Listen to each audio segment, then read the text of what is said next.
பிப்ரவரி 22. புனித பேதுருவின் தலைமை பீடம். புனித பேதுரு ஆண்டவர் இயேசு கிறிஸ்துவினால் அழைக்கப்பட்ட முதல் சீடர்.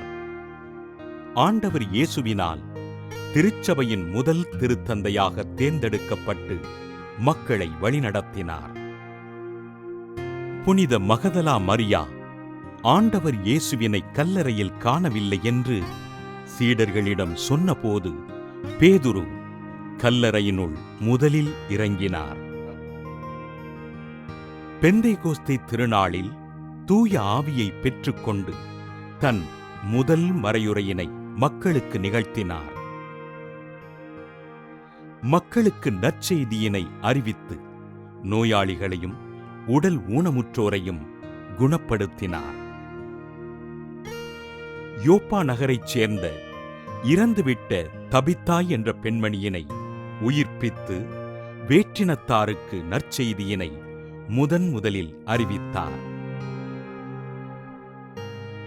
ஆண்டவர் இயேசு தாம் செய்த அனைத்து விதமான நற்செய்திகளின் பரிமாணங்களையும் பேதுரு வழியாக மீண்டும் செயல்படுத்தினார்.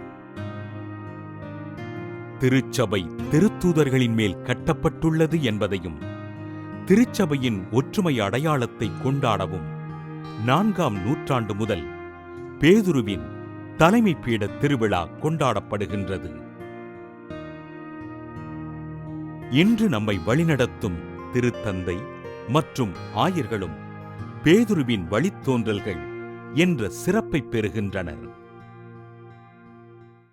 புனித பேதுருவின் தலைமை பீட திருவிழாவினை கொண்டாடுகின்ற நாம் கத்தோலிக்க திருச்சபைக்காகவும் திருத்தந்தை ஆயர்களுக்காகவும் அவர்களது பணிகளுக்காகவும் ஜெபிப்போம்.